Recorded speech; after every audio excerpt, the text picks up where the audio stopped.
Hi అన్న. Sir sir మీ పేరు సాయి అయితే సురక్షిత్ అని సుకుమార్ గారు ఎందుకు చేంజ్ చేశారన్న? సార్ ఆయనకి నేను ఇష్టం సార్. మీరు ఈ మధ్య ఒకటి చూసి ఉండొచ్చు సార్, ఒక 1.5 year బ్యాక్ ఆయనకు నేను పిచ్చ వీరాభిమాని సార్. మీకు ఇంకొకటి మీకు మీ మీడియా కాబట్టి మీకు అందరికి తెలిసి ఉండొచ్చు, ఒక 2.5 acre ఆయన ఇమేజ్ ఫార్మింగ్ చేశానండి. గుర్తుందా సార్? ఒక 1.5 year బ్యాక్ అది నేనే చేశానండి. ఓకే. ఎందుకంటే ఫస్ట్ ఆఫ్ ఆల్ నేను రైతునండి. ఓకే. అయితే మా ఊర్లో మా సొంత పొలంలో 2.5 acres సుకుమార్ గారి ఇమేజ్ని చేశాను. ఎందుకంటే ఆయన మీద ఉన్న ఇష్టంతో చేశాను సార్ నేను అది. అందుకని నాకు అనిపించింది సాయి అని అంటే ఓకే. సువీక్షిత్ అంటే అంటే సుకుమార్ గారు, వీక్షిత్ అంటే నేనండి, సువీక్షిత్ అని పెట్టుకున్నాను. సో సారే నాకు కొంచెం ఇచ్చేసి పెట్టారండి. ఓకే. ఈ సినిమాకి మీరే ఎందుకు హీరోగా చేశారు? అది డైరెక్టర్ గారిని అడగాలి సార్. నేను అదే సార్ అనుకున్నాను, అంటే ఒక సినిమా చేద్దాం అనుకున్నాం సార్. బట్ నేను చేస్తానని అనుకోలేదు. ఒక సినిమా చెయ్యాలి అని అనుకున్నాం. డైరెక్టర్ గారు అంటే వీళ్ళు ఎందుకు, నువ్వే చెయ్యాలని అడిగారు. నాకు అదే మీరు అడుగుతున్నారు చూసారా, మీ మైండ్ సెట్ నా మైండ్ సెట్ రెండు ఒకటే సార్. ఎందుకు అని అంటే నేను అనుకునేవాడిని ఎలాగా అంటే అరే నన్నేంట్రా హీరో పెట్టి తీస్తున్నారు, నేను సినిమా చేద్దాం బడ్జెట్ పెట్టి అని అనుకున్నాను. కానీ హీరోగా నేనే చెయ్యండి అని డైరెక్టర్ గారు నన్ను ఎలా సెలెక్ట్ చేశారంటే ఈ కథకు నువ్వే యాక్ట్ అవుతావు, చేద్దాం ఒకసారి అని అంటే అప్పుడు నాకు అనిపించిందండి. నేను ఎవ్రీ డే వెళ్ళేటప్పుడు అరే నీ మొఖానికి నువ్వేంట్రా హీరో, నీ మొఖానికి నువ్వేంట్రా అని చెప్పి ఎవ్రీ డే నేను అద్దంలో చూసుకొని షూట్కి వెళ్ళేవాడిని. కానీ సార్ ఇది ఫైనల్గా అవుట్పుట్ వచ్చిన తర్వాత అర్థమైందండి, ఇక్కడ హీరో నేను కాదు సార్, కథ అండి. కథ హీరో అవ్వడం వల్ల ఏమవుతుందంటే సార్, అందులో చేసిన ప్రతి ఒక్క క్యారెక్టర్ హీరో అవుతారు సార్ అని నేను నమ్ముతాను. ఈ సినిమా ప్రూవ్ చేస్తుందని నేను అనుకుంటున్నాను. ఇక్కడ నేను హీరోని కాదు, నాతో పాటు చేసిన ఒక 20 మంది ఆర్టిస్టులు ఉన్నారు. ఎవరి ఆర్టిస్టు హీరోలే సార్. ఎందుకంటే ఇక్కడ హీరోలు అంటే ఈ ఆర్టిస్టులు హీరోలు కాదు సార్, కథ హీరో సార్. కథ హీరో అయినప్పుడు ప్రతి ఒక్క ఆర్టిస్టు హీరో అవుతాడు సార్ కథలో ఉన్న. సార్ డైరెక్టర్ గారు,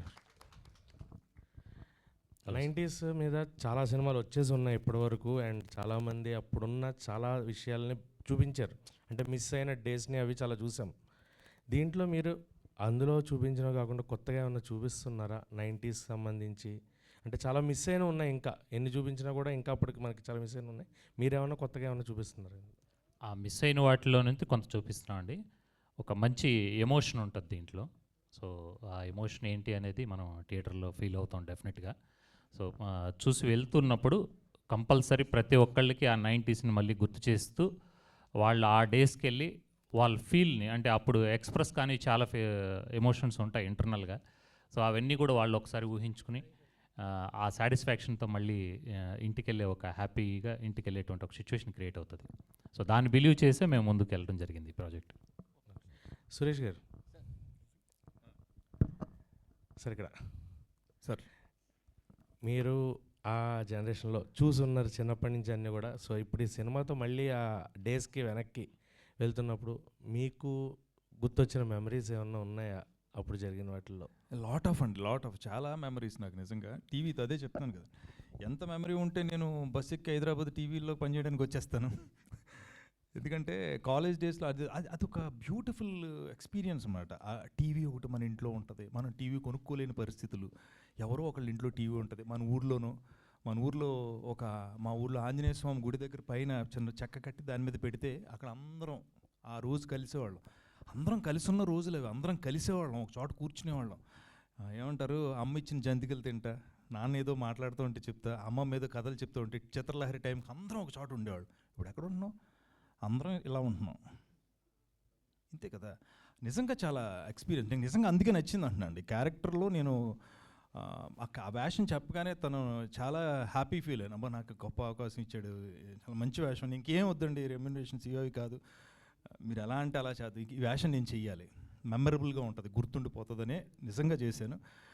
ఎక్కడో పశ్చిమ గోదావరి జిల్లా పాలకొల్లు పక్కన ఉన్న చిన్న పల్లెటూరులో పుట్టి అక్కడే టీవీల మధ్యన పెరిగి అలా భీమవరం వచ్చి హైదరాబాద్ వచ్చి ఈ జర్నీ అంతా నాకు వెరీ గుడ్ ఎక్స్పీరియన్స్ విత్ నాకు టీవీతో ఉన్న జర్నీ చాలా ఎక్కువ అండి. ఇవాళ నన్ను మీరు అందరూ జెమినీ సురేష్ అంటున్నారంటే అది నేను మీరు పిలిచిందే నాకు పిలిపోయింది. Still I'm working in Gemini. నా గొంతు మీరు వింటున్నారు, అదంతా టీవీలోనే కదా జరుగుతుంది. టీవీ మన మనసు పెట్టి చూసిన రోజులు అవి. ఈ తర్వాత ఇవన్నీ వచ్చినాయి కాబట్టి నాకు చాలా చాలా ఎక్స్పీరియన్స్లు. నేను చెప్పాను కదండి ఇందాక, సునీల్, నేను త్రివిక్రమ్ గారు, మేము అందరూ ఒకే చోట ఉంటున్నప్పుడు ఎవరో ఒకళ్ళు ఇంట్లో టీవీ ఉంటే గబగబా భోజనం చేసి పరిగెత్తుకుంటే ఇలా టీవీలు చూసి, చిత్రలహరిలు చూసి, ఫస్ట్ సినిమా కూడా నాగేశ్వరరావు గారు ఏదో ఫస్ట్ టెలికాస్ట్, ఫస్ట్ టైం టీవీలో సినిమా వస్తుందంట. అన్ని గొప్ప ఎక్స్పీరియన్స్లు ఉంది. Thank you so much sir. Heroine గారు. ఎస్ సార్, చెప్పండి. హలో అండి, this is Chandu, anchor from filmy looks. Hi, Chandu. So first of all me screen presence చాలా బాగుంది. అంటే డైరెక్టర్ ఇందాడ సురేష్ గారు మాట్లాడుతూ డైరెక్టర్ ప్రతిదీ కూడా చాలా డీటెయిల్గా చూపించారు. ముఖ్యంగా ఆ పోస్టర్లో చూస్తే pad back side Hari love Vani అని చెప్పేసి. సో 90s ఆ టైంలో కూడా చాలామంది కొంచెం బుక్స్ మీద ప్యాడ్స్ మీద అలాగే కొంచెం రాసుకునే వాళ్ళు అనమాట. సో మీ ఎక్స్పీరియన్స్ ఏంటి మూవీ గురించి?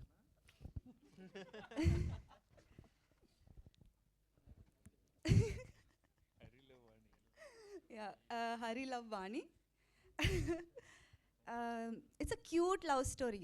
అంటే ప్రతి లవ్ స్టోరీ కూడా అందరికీ, అంటే మా లవ్ స్టోరీ మాకు క్యూట్గానే, ఐ మీన్ సినిమాలో క్యూట్గానే ఉంటుంది. బట్ నాకైతే ఇది రెగ్యులర్ స్టోరీ కాదు.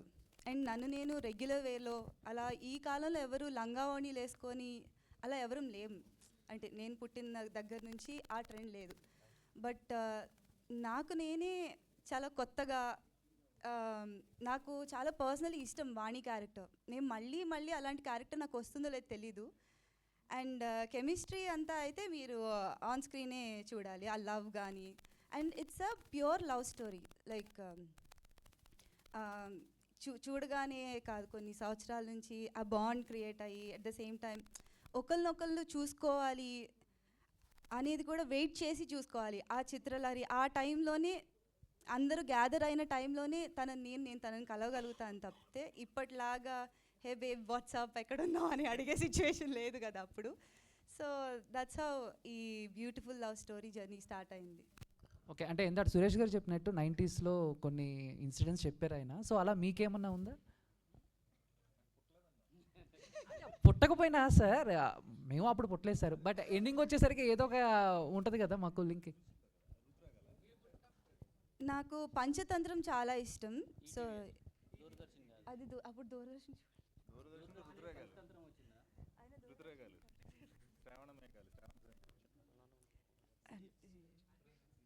నాకు ఆన్ స్క్రీన్ అయితే బాగా తెలిసింది చిత్రలహరి. ఆ టైంలో పాటలు వచ్చాయని చెప్పేసి డైరెక్టర్ గారి స్టోరీ త్రూనే నాకు తెలిసింది. అప్పుడు ఆ టైంలో సారీ నాకు అన్ఫార్చునేట్లీ తెలియలేదు. చాలామంది సినిమాతో వయసు విషయంలో వెనకబడిపోయేలా ఉన్నారు, భయపడుతున్నారు అని అలా నాకు తెలియదండి. మీరు ఒకరు అందరూ మీ అంత ఓపెన్గా ఉంటారు కదా సార్ సురేష్ గారు. Sir director sir, first of all thank you so much sir. ఇప్పుడున్న డిజిటల్ అండ్ ఆన్లైన్ లవ్ మేము అందరం చూస్తుంటాం. ఒక ఫేస్బుక్, వాట్సాప్లో మెసేజెస్ చేసుకొని మహా అంటే హార్డ్లీ ఒక 2 months 3 monthsకి రిలేషన్ బ్రేకప్ చేసుకుంటాం. బట్ దూరదర్శన్ అప్పటి కాలంలో లవ్ స్టోరీస్ చాలా ఇయర్స్ నచ్చేది.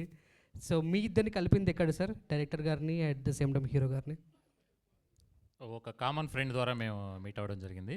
సో దాని తర్వాత మమ్మల్ని ఇద్దరిని ఇంత బాండ్ చేసింది కూడా దూరదర్శనే. అంటే ఈ ప్రాజెక్టే మేము కలిసి ట్రావెల్ అవడానికి మెయిన్ ఇదనమాట. ఎస్. అండ్ నాకు అంటే చిన్నప్పుడు ఒక వర్స్ట్ థింగ్ ఉండేది నాకు ఆలోచన. టీవీ చూస్తున్నప్పుడు బ్యాక్గ్రౌండ్ వెనకాల ఎవరైనా పరిగెడుతున్నారా చూస్తున్నారా అని ఒక సిల్లీ మైండ్ సెట్తోనే ఉండేవాడిని. అంటే టీవీ నడుస్తుంటుంది కదా, వెనక ఎన్టీఆర్ గారు ఉన్నారేమో, వెనక ఎన్ఆర్ గారు ఉన్నారేమో అని. సో మీకు అలా ఎవరికైనా ఉందా? చెప్పండి. యా, టీవీలో లేదు కానీ రేడియోలో ఉండేదాన్ని, తిరుగుతుంది ఎలా తిప్పుతాం కదా, మర్ఫీ రేడియో. అవును, అందులో ఒక ముళ్ళలా నడిచేది కదా, ఒక్కొక్క స్టేషన్ ఒక్కొక్కటి అలా వచ్చేది కదా. ఆ లోపలికి చూసేవాడిని, ఎవడో మాట్లాడుతున్నాడు కూర్చొని పేటేసుకున్నాను. అది ఎస్. నాకు అంటే డైరెక్ట్గా ఈ మనుషులు ఉంటారా, ఇప్పుడు ఈ సినిమాలో ఈయన చూసాం, ఈయన హీరో, ఈయన చనిపోయారు కదా, మళ్ళీ ఎలా వచ్చాడు ఈయన, ఇంకొక సినిమాలో ఉన్నారు కదా. అది నాకు చిన్నప్పుడు చాలా వండర్గా అనిపించేది. నాగా సార్, ఆల్మోస్ట్ ఈ సినిమాలో సంబంధించిన ప్రతి ఒక్కటి నాదే సార్. ఇందులో ఉన్న ప్రతి ఒక్క క్యారెక్టర్ కానీ ఇది అంతా ఏదో కల్పితంగా రాసింది అయితే కాదండి, రియల్ ఇన్సిడెంట్. అంటే నాకు కాదండి, నేను చూసిన విన్నవన్నీ. మా నారాయణ రెడ్డి గారు ఉన్నారు కదండి, స్టోరీ కూడా మీదేనా అని చెప్పేసి టాక్ వచ్చింది.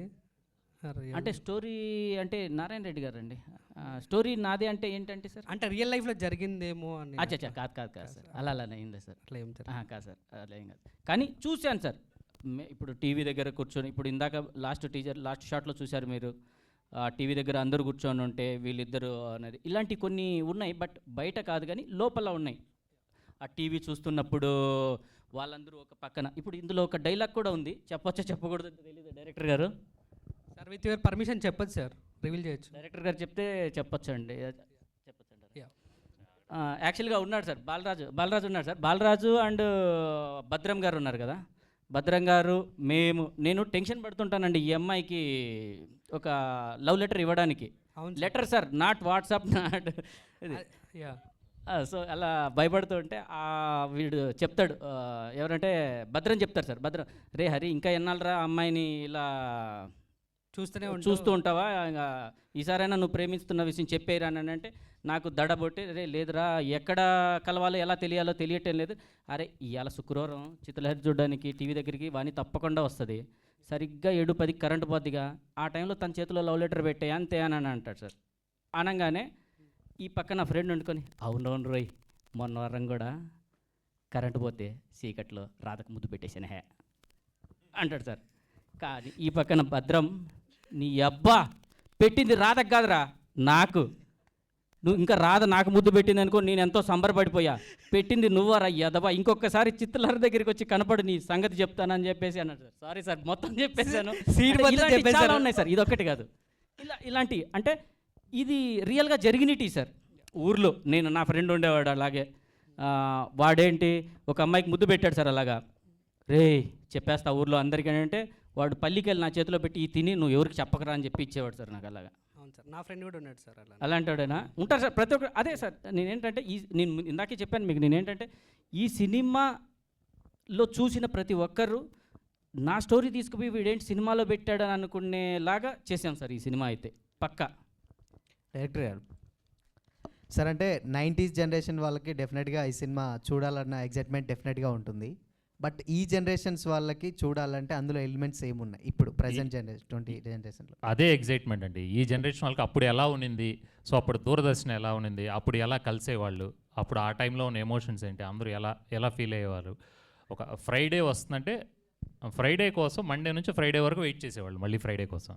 సో ఆ సాంగ్స్ వస్తాయి చూడడం. ఆ యూత్ అంతా, అంటే అప్పట్లో యూత్ అందరూ గ్యాదర్ అవ్వడానికి అదొక ఈవెంట్లా ఉండేదన్నమాట. ఇప్పుడు మనం ఎలా గ్యాదర్ అయ్యామో అలా ఆ ఫ్రైడే కోసం వెయిట్ చేసి ఫ్రైడే అందరూ గ్యాదర్ అయ్యి, ఇప్పుడు థియేటర్కి వెళ్తే మనం స్నాక్స్ ఇవన్నీ మనం ఎలా అయితే పర్చేస్ చేస్తామో, ఆ ఫ్రైడే రోజు సాంగ్స్ 7 o'clock స్టార్ట్ అవుతుంది ప్రోగ్రామ్ అంటే, ఆ టైం కల్లా తినుబండారాలన్నీ తెచ్చిపెట్టుకుని ఒక చోట కూర్చుని తింటూ ఎంజాయ్ చేస్తూ, సో రిలేషన్స్ అన్నీ కూడా అక్కడ బిల్డప్ అయ్యేటివి అనమాట. సో ఇప్పుడు ఎవరి కాళ్ళు ఇండివిజువల్ అయిపోయాం కదా, సో వాళ్ళందరికీ కూడా ఏంటంటే అలా ఉండేదా అంటే, ఇప్పుడు మనం అనుకుంటున్నాం కానీ మొబైల్లో ఇట్లా ఉంటున్నాం కానీ, అలా అందరూ ఒక్క చోట గ్యాదర్ అయ్యి కలిసిమెలిసి ఉంటే బాగుంటుంది కదా అనేది మన ఫీల్ ఉంటుంది లోపల. కానీ అది అందరూ ఉన్న బిజీ లైఫ్లో ఎవరి కాళ్ళు ఇండివిజువల్గా ఉంటున్నాం ఇప్పుడు. సో అది ఫీల్ అవుతాం, ఆ ఎమోషన్ని ఎంజాయ్ చేస్తాం. డైరెక్టర్ గారు సార్, అంటే 90s ఈ బ్యాక్గ్రౌండ్లో సినిమాలు వచ్చాయి, ఆల్రెడీ హిట్ కూడా కొట్టాయి, సో వెబ్ సిరీస్ అవ్వచ్చు ఏదైనా. బట్ అంటే ఆ టైప్ ఆఫ్ స్టోరీస్ని ఆల్రెడీ చూసారు కదా, సో కొత్తదనం ఏం చూపిస్తారు మిమ్మల్ని? అంటే పోస్టర్లో చూసుకున్నా ఎక్కడ చూసుకున్నా మాకు దూరదర్శన్ అనే ఒక పాయింట్ మీదే వెళ్తున్నారు. బట్ జనాలకు కావాల్సింది ఒక పాయింట్ అయితే కాదు కదా, సినిమా ఇంకా 2.5 hours ఉంటుంది. సో ఏంటి అంటే పర్టికులర్గా ఇంకోటి ఆ 90s ఆ బ్యాక్గ్రౌండ్లో కాబట్టి ఆ స్టేజ్ ఉన్న వాళ్ళనే టార్గెట్గా పెట్టుకున్నారా? లేదండి, ఇది కంప్లీట్ యూత్ఫుల్ ఫిల్మ్. ఇది ఇప్పుడున్న యూత్కి ఎంజాయ్ చేసే కంటెంట్ ఉంటూ అట్ ద సేమ్ టైం అప్పుడున్న వాళ్ళకి అందరికీ అవి మళ్ళీ వాళ్ళకు గుర్తు చేసేటువంటి ఒక మెమరీస్ డెఫినెట్గా రికలెక్ట్ అవుతాయి, ఎంజాయ్ చేస్తారు. At the same time movie చూసి వెళ్ళేటప్పుడు ఆ ఎమోషన్ని క్యారీ చేస్తుంది. దీన్ని మీరు ఎప్పుడు స్టార్ట్ చేసుకున్నారు సార్?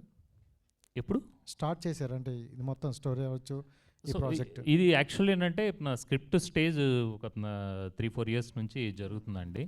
సో అది ఆల్మోస్ట్ మాకు ఇప్పుడు కంప్లీట్ అయింది, మొత్తం ప్రిపేర్ అయ్యి ఆల్మోస్ట్ పోస్ట్ ప్రొడక్షన్ ఎండింగ్ స్టేజ్లో ఉంది ప్రజెంట్. దీనికన్నా ముందు అంటే 90s కిడ్స్ అని వచ్చింది, సక్సెస్ అయింది కదా, Yeah. అంటే సిమిలర్గా ఉంది.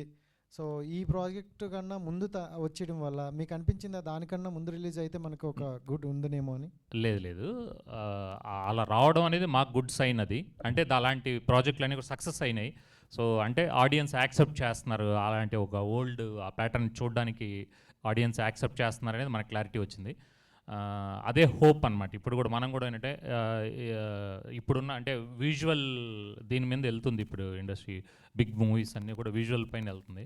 సో ఇలాంటి టైంలో మనం ఇలాంటి ఒక కంటెంట్ బేస్డ్గా మనం వస్తున్నాము, ఇది ఎంతవరకు రిసీవ్ చేసుకుంటారనే టెన్షన్ని previous films, old film backdrop films release అవ్వడం వల్ల యాక్సెప్టెన్సీ పెరిగింది అనేది మనకు అర్థమవుతుంది. So we're happy. Gemini Suresh గారు ఒక్కరే నోన్ పర్సన్, అందరికీ తెలుసు. ఇంక మిగతా వాళ్ళందరూ కొత్త వాళ్ళే.